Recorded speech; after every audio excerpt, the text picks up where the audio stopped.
As I got another rhyme, another rhythm for y'all to listen. I'm never quitting on my mission, I'ma roll with what I'm giving. Got some ambition, this new edition, filling positions. Looking at the void in myself and feeling what's missing. Better watch the way you going, better go in the right direction. In the moment you stressing, but you gon' be counting blessings. And I know that for certain, keep on working, open curtains. Haters swerving, cause they ain't ready for your final version. Whoa. I'm never gonna give up, fall down, I just gotta get up, yeah. You're listening to the Tom Ficklin Show on WNHHLP 103.5 FM, your home for community radio.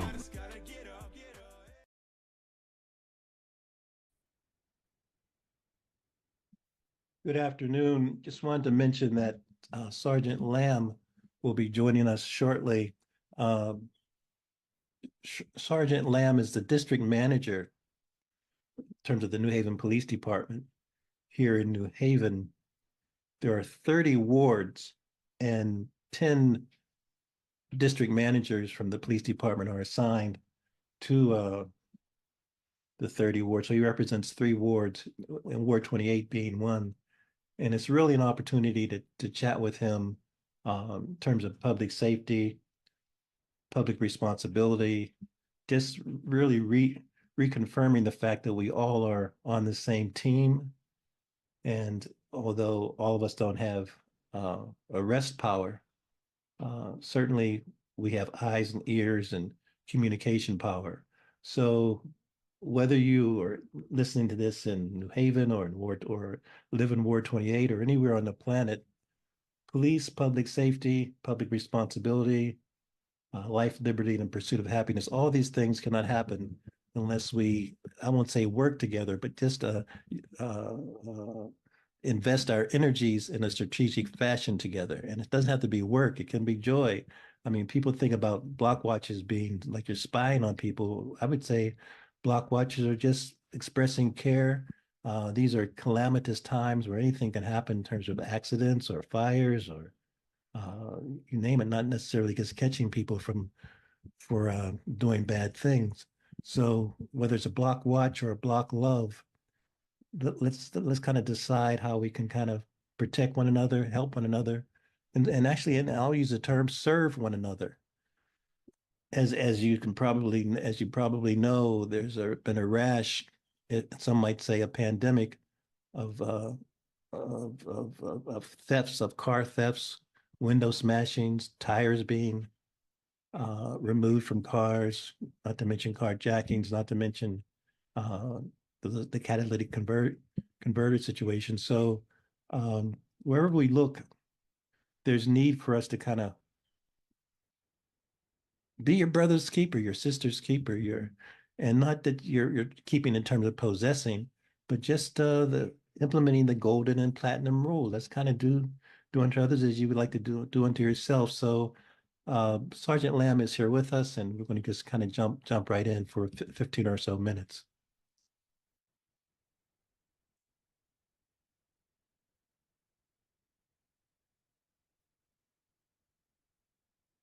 Sergeant Lambe. Hello, Alder. How are you? Good to see you. My wife calls me Alder sometime, but when she calls me Alder, I know I gotta ask her, how high do you want me to jump? How high? I know there's something behind that. And then she says, and you are our Alder, aren't you? So, but I won't go there. And I'm sure you get that from your family members too. Yes, my wife. My wife uses my full name, so see, and you know something's cooking. You know something's cooking there. And we husbands, I mean, obviously this is not the reason for us to chat. Just glad you had a moment. But we husbands got to understand that the honeydew mantra is there's reasons. So I tell everyone I'm my wife's employee. So you work for them, and you're on a constant probationary contract. It's not like a 1-year contract. It's constant probation. Correct. Constant. And husbands don't understand, man, that's the Adam and Eve situation. We got to understand. Sometimes you gotta go with the flow. But I agree. Well, I've been married several decades. How long have you been married? 5 years. 5 years. Good for you. Good for you. Any little people? Not yet. Not yet. All right. That's in the works. Yeah, my wife Julie and I, we're great grandparents. So there's a lot in the works. In fact, we got one more coming. Come to think of it, in October. That's a blessing. great Granbury thing. Did you have like 10, 15 minutes? I mean, just the fact that you can spend the time on your new one. Absolutely. Uh, Absolutely. I was just giving some intro comments that um, we're all basically, I'm trying to communicate to folks that we are all on the same team. That Absolutely. everyone doesn't have arrest power, but we all could have something we can do in terms of our time, our investment, our connections, our yeah. I was mentioning the fact that even people have this term block watch. I would say just block love. Just be Yep. on just be on the lookout for folks. Uh, Exactly. and not just to arrest people, but just calamities, fires, anything. You saw we had a fire in Dixwell the other day, and fire in our ward a few weeks ago. But anyways, what would you like to say to folks about what we can do from terms of a collective public responsibility standpoint? Because people obviously are frustrated, but the human condition, you get frustrated, right? Uh, Correct. yeah, but you've been on the Um, force 15 years, right? I think 13. 13. Yes. Yep. I mean, it's a collective effort. General things, general rules of thumb. Don't leave valuables in vehicles. Don't leave things that would attract someone to want to break into a vehicle. Not all cases are that, but in most cases, in our car break-ins, they're finding tools or purses or items of value. And then in extreme cases, they're finding unsecured firearms. Mm, So that's actually more common than people think. mm, I'd say once a month or once every other month, someone has their firearm stolen mm, from their vehicle, mm-hmm, which mm-hmm, is obviously not a place that you should store a firearm. But sometimes people forget. Sometimes people, oh, it's in the car, but I'll run back out later and grab it, and they forget, and then they go to bed, and then now there's a stolen right. firearm there. Let's stay on the car theft situation. And I guess with the Kia Boy kind of phenomenon a year ago, 2 years ago that came in. It's still ongoing. And the fact is now that it's still ongoing, and before we had this name for it, this commercialized name for it, Yeah. there still were these issues. Should folks buy more anti-theft stuff? I know down on the street on here in Bellevue, some tires were taken, and So I suggest wheel locks right now. So there's a couple trends we're seeing. We're Mhm. seeing trends that it's an old trend, but they're taking Honda and Acura wheels and tires. Hmm. That used to happen years ago, then it stopped for a while. Now we're actually seeing a trend again of it's specifically Hondas and Acuras. Their parts are interchangeable. I mean, Acura is a subsidiary of Honda. Mhm. So we're seeing that a lot. They're leaving the vehicles on blocks Yes. mainly, and it's mainly Hondas. As in terms of auto thefts, it's still predominantly Kias and Hyundais.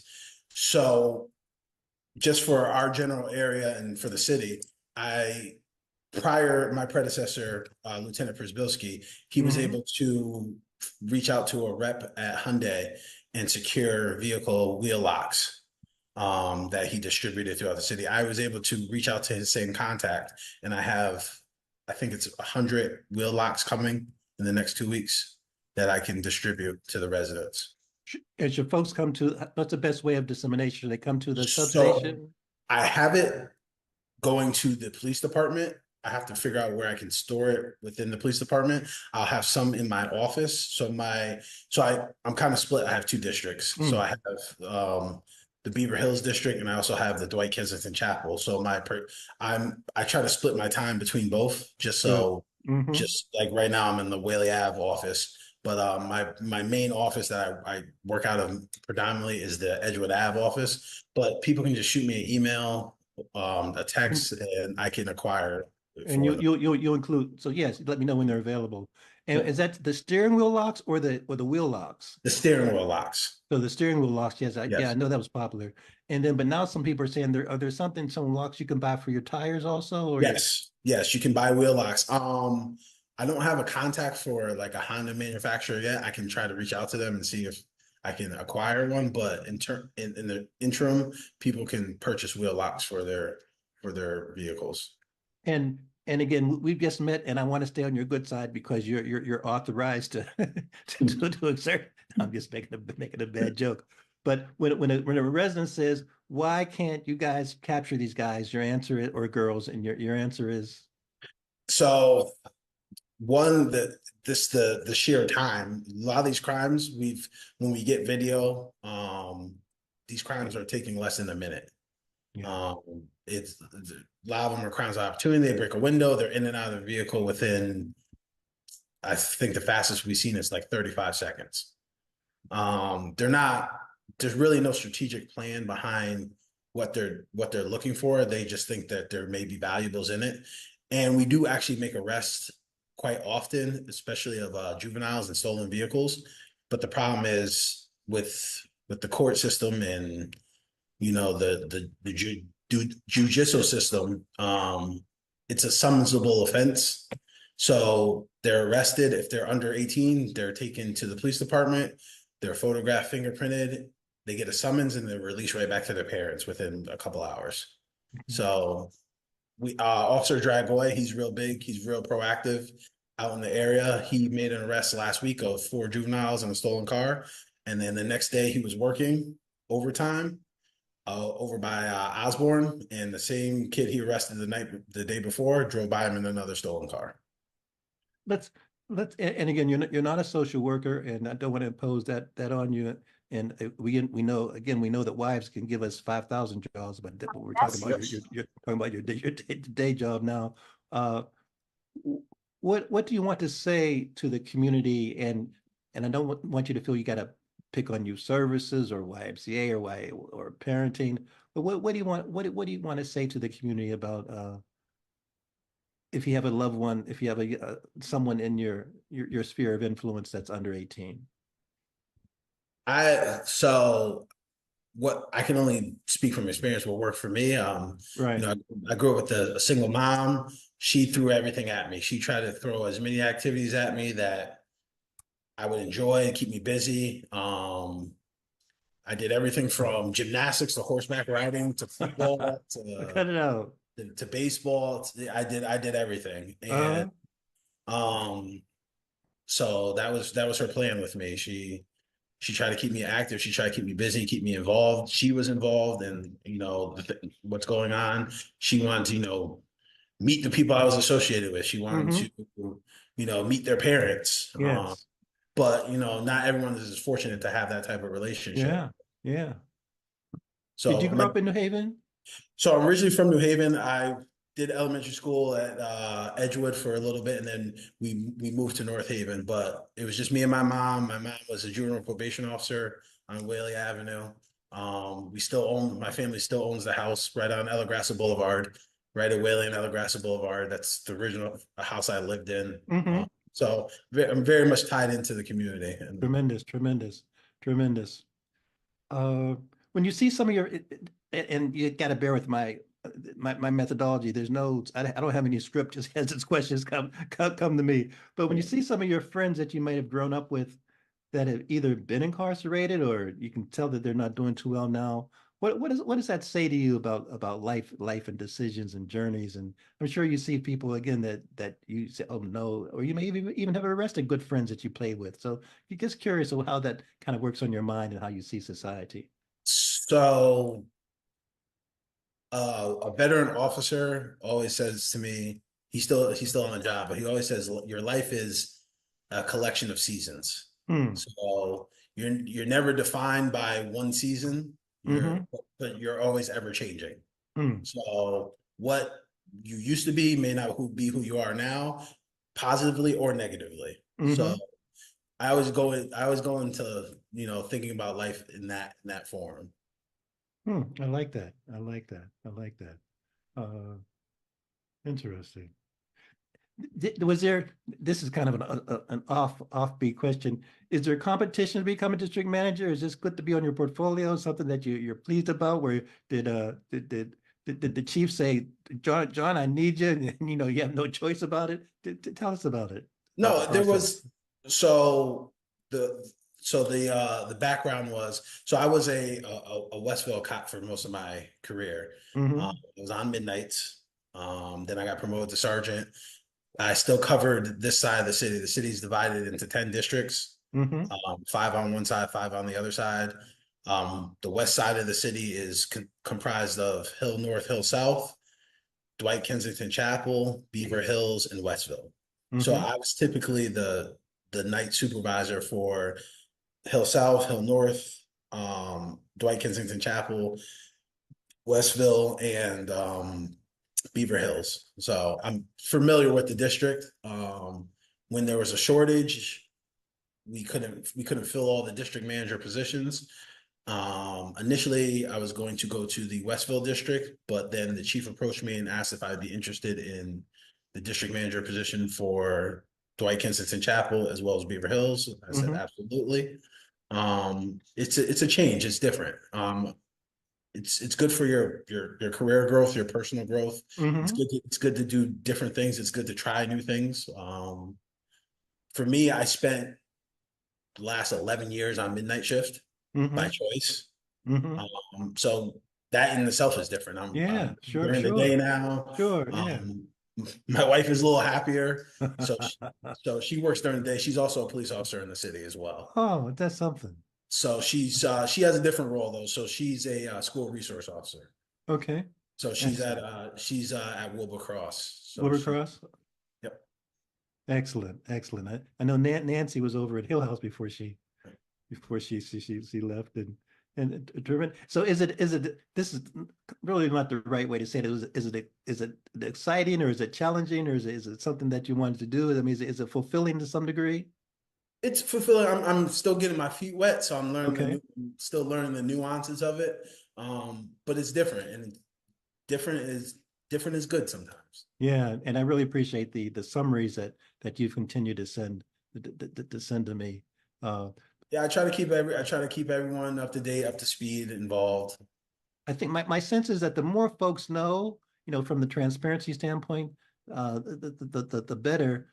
And just to shift for a second in terms of and I don't want to put words in your mouth, and that's why it's so good to kind of chat with you now, and obviously we'll chat in the future. But some of these, going back to the car thefts, are really they're tough to apprehend, as you're saying. So, what Correct. from a psychological standpoint, what would be and that's obviously you sense that's why I'm what's really needed to reach out to you, given the calls that I've been receiving, to say the least.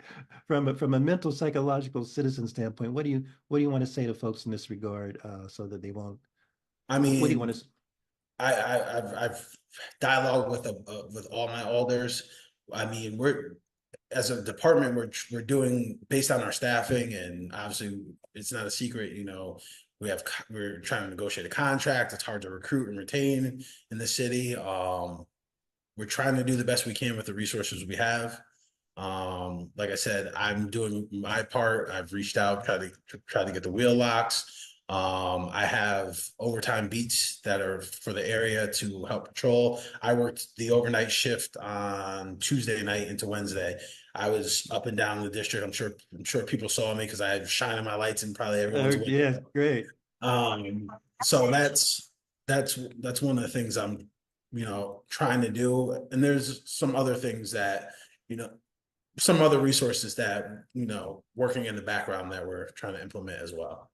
Excellent, excellent, and obviously you'll keep us informed. The police Absolutely. athletic league, or you actually don't need the league. It's police athletic activities, I think now is Yes. what it's I'm called. actually I'm actually kind of involved in that. I do the football, the flag football aspect of it. I was a former college athlete. I played football in college. So I played right at Southern Connecticut. Hmm. So I So participated. tell us a little bit about that, because the Chiefs been admittedly, in my mind, a proponent and proud of the enhanced growth of the police athletic activity So initiative. I I would be remiss if I took any credit for it. Sergeant Ferrante has been hugely instrumental in Mm, expanding the uh the program.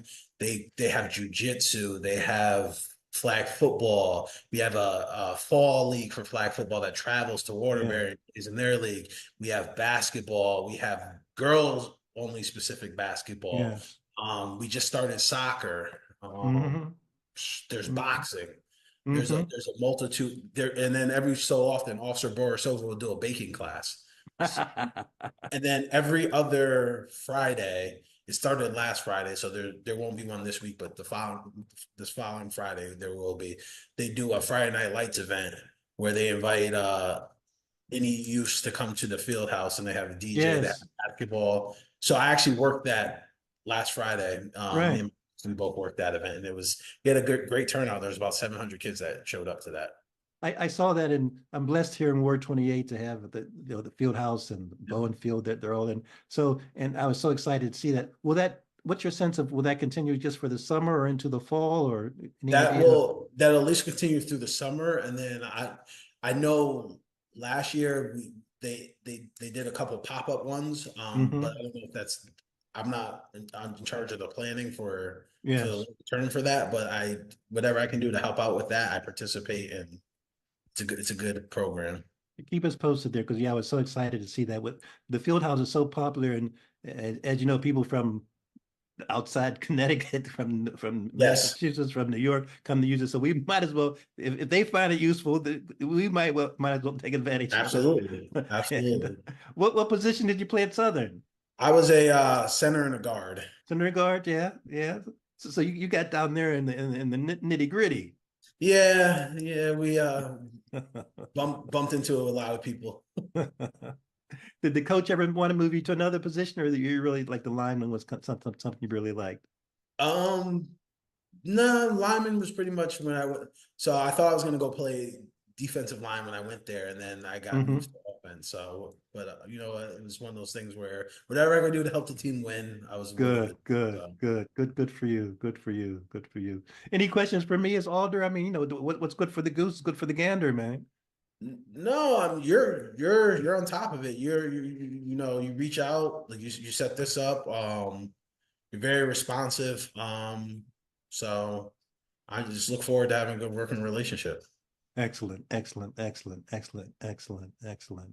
I think that's it. You know, just generally the youth issue, and people that call out of frustration. Yes, their property is being, but also I can sense in their heart that what's going on with our youth. So I just try to. I know Gwen's doing, and Ronald, other folks.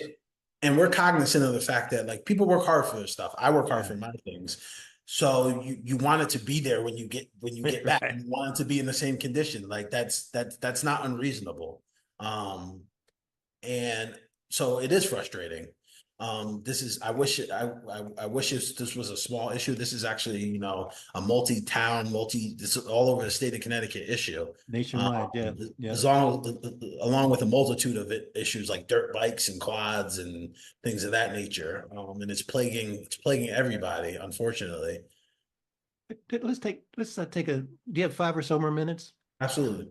And I know, and I don't mean to be sarcastic or judgmental, but when you become in your line of work, it gets my sense that there's a certain, and I say this in admiration and as a compliment,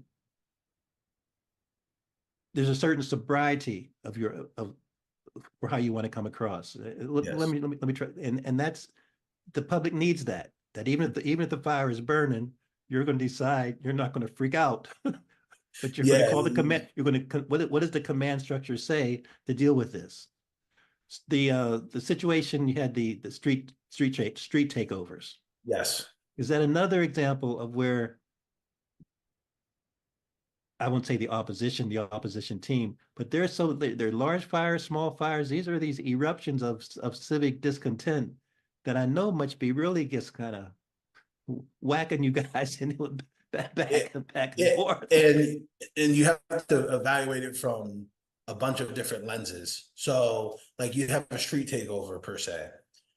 Now, if you don't know ahead of time that this is going to happen, you have your resources that, you know, we still have to serve the citizens of the city. We still have to, you know, answer calls for service. Right. So it's hard to allocate majority of your resources to deal with this issue when the detriment would be to the citizens who need to contact the police for their normal day-to-day items. So it's a balancing act, so to speak. For sure. I mean, and even just use that example, while that street took over, your call center was getting calls about someone being raped or murdered or shot or blah, blah, blah. Yes. I mean, this gets back to your sobriety, or just Yep. my dog got killed, or my husband got killed, or my cat is up the tree, or somebody's at the tree trying to hang themselves. So we as a citizens, I think, are not as aware of I mean, we watch it on TV, but we don't Yeah. want to believe that it's happening every day in our community. So uh in terms of number of police for the police, when you're if in your magic wand, do we need another, in the perfect world, another 100 folks, I, another I 50 mean, folks? just numbers wise, we're probably boots on the ground, 80 officers short. 80 short. And that's not including, people who can potentially retire, people who are out injured, Mm-hmm. people who are thinking about going on to another department or leaving. And Mm-hmm. that number is fluid. It's always moving. So Right, right. My next door neighbor is joining one of the forces, I think in Manchester. So what do you want to say to a young person about a career in this regard? I had a chance to meet one of your recruiters, and Gary Tenney for the Firebirds. The protective services, in my mind, might be needed like never before for the future. I got to tell yes. you, man. Well, it's a different time period. There's not as much general interest in the career of law enforcement right now. You that coupled with, higher pay for what's perceived as less dangerous work in other like smaller towns, Mhm. is something we have to combat to try to keep, officers here, especially homegrown officers. Mhm. And the push to diversify departments too. Mm. So that actually is a big pull for like city residents. There's a lot of city residents who would like to stay on, serve their communities, or get on, but other departments have Mm. initiatives to diversify, whether it's through race or gender. They're Mhm. trying to, that's a big push with other departments. They're trying to do that for their departments and their communities. And you look at it and you look at, well, all right, I come to New Haven, or I can go to, say, North Haven. And right now, North Haven, after 3 years, just using them, they're paying $102,000 Just after 3 years. after 3 years. And And they're specifically targeting, you know, people of color, black, brown, and females. and roughly, in lieu of although this might change once the contract is resolved, roughly are we at that same benchmark for 3 years at 80,000, 75, 90? Right now, currently top step officer, and it takes about approximately 2 years to get to top step. We're around 78. So you're saying a 25, a 20 to 30,000 difference? Correct. Oh, interesting. Okay. And not all of it's based on money, because what I find now with being on a little bit, the generation of younger people now, it's not even a money thing for them, so to speak. Sometimes it's just quality of life. Some places, more time off, less events they have to be present for, things of that Good point. nature. Good point. Good point. Good point. So in conclusion, so talk to me about what's kept you and your wife kind of committed. I mean, we need to lift you guys up. I mean, we So so my wife we is my need your wife unborn children to kind of join you. You guys got to get busy here and get some. so I think it starts with our family. So my mom was, in service all her life. It was granted, it Hmm. was with the state, but so the dynamic is there for me. My Yes. wife, her mom worked for the board, has been working for the Board of Ed forever. Her mom's been a paraprofessional. My wife grew up in Fairhaven. Hmm. She herself, prior to getting on the job, was a paraprofessional at Dr. Mayo. And Oh, then okay. she made the career switch. So, but in terms of servicing the city, that's always been her path. Yes, yes. Are you guys ever asked to kind of come out and speak at events? Because again, I haven't met your wife, or I may have, but just speaking to you in this short period, you guys are ever approached to for some of the community events to kind of just Yeah, share? listen, I make myself available, whenever anyone wants to reach out or have a conversation. If I have the time, I Hmm. I I mean, I try to fill up my calendar with a bunch of stuff between, the two districts. I'm also the police union vice president. Oh, So I have a lot on my plate, and yes. I try to avail myself as much as possible. And so I guess as we conclude, any general comments about the contract perception and whether we're at the ninth inning, the fifth inning, you think doubleheader, seven series, 7 game series? Where are we, would you say? It's a work in progress. Work in progress? We're trying our best. That's all I can say. Okay. Okay. But it would be helpful just in general and from the macro standpoint that we get this resolved as soon as we can. Yes. Okay. Well, we again, we're on the same. My mantra is we're on the same team, so we got to kind of understand what's going on there. Excellent. The safe. I'm tempted to ask you the safest district in New Haven. I'm not going to ask you that. I'm going to ask you that. Oh man. Oh man.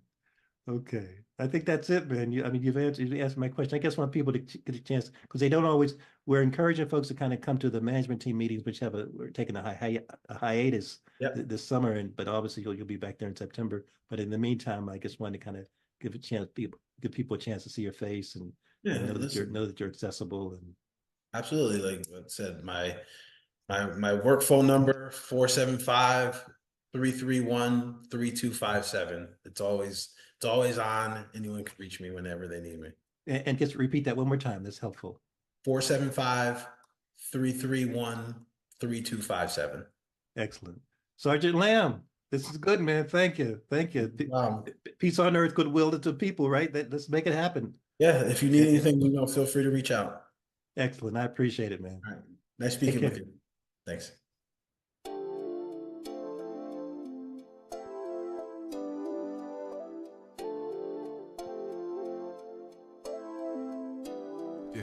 As I got another rhyme, another rhythm for y'all to listen. I'm never quitting on my mission. I'ma roll with what I'm giving. Got some ambition, this new edition, filling positions. Looking at the void in myself and feeling what's missing. Better watch the way you going, better go in the right direction. In the moment you stressing, but you gon' be counting blessings. And I know that for certain. Keep on working, open curtains, haters swerving, cause they ain't ready for your final version. Whoa. I'm never gonna give up. Fall down, I just gotta get up, yeah. You're listening to the Tom Ficklin Show on WNHH LP 103.5 FM. Your